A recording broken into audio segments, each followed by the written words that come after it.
Hey, it's Matt with Retro Rides. Today we're with Jeff's new Chevelle. Seems like every time he's coming to us, he's got something new and something cool. This is a big block motor, Chevelle. It's only in for a small list. This isn't going to be a full in-depth restore. Just a couple of little things just to make it a little bit better than it already is. Today we're starting off. We got the interior taken out. We got the two front seats out. Back seat is out. Carpet is moved over. First thing on the list, we're doing auto wire. So this car is getting a new rewire, and we need to get down to the old wires to even start that project. So that's a majority of what we're doing today, is just getting the interior out and getting it ready to start pulling wires and feeding new wires. Today we pulled out the dashboard and we're coming up with a plan for rewiring the car. It's getting full American Autowire kit. We've already got our favorite Dakota digital gauges in here, and vintage air, so we don't have to worry about putting those in. They're there already.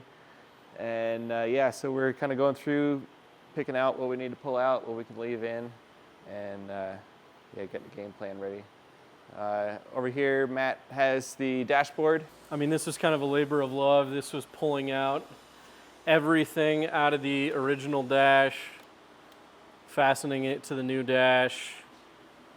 This is a little less worn out, so certain things fit a lot tighter than the original dash, so it was a little bit of a wrestling match to kind of get it to fit. But it's definitely going to look a lot better in the grand scheme. Took a little bit of time, but yeah, now it's going to be fixing what's in there wiring-wise before we put this back, because we want to make it easy on ourselves. So we'll see how that goes. So in here, you can see the vintage air Dakota gauges. The installation on these is a little shaky. I'm not sure who did these, but so we're going to mount the logic box for Dakota gauges, pull out all the old wiring, and replace it with the new Autowire stuff. So yeah, we're just kind of picking through it and seeing what we can cut, what we got to leave. The only difference today, instead of pulling stuff out, we're putting stuff back in. So we've got our own little nest or den of wires that are slowly making their way back into the car. We use the existing Dakota digital box that already came with the car. We got it rewired or partially rewired. We got some of our grounds partially wired. We've got a lot of our instrument cluster set up. Fuse panel is mounted on the firewall. Always do that first. Got that done. Now we're just starting to branch out from the firewall part.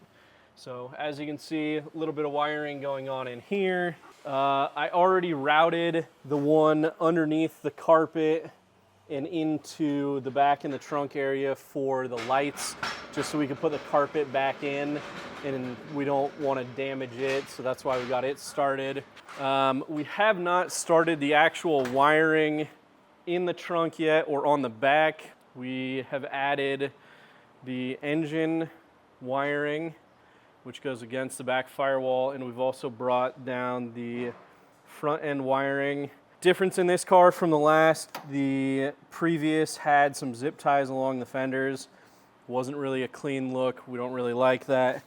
This one is tucked up behind the cover of the front fender.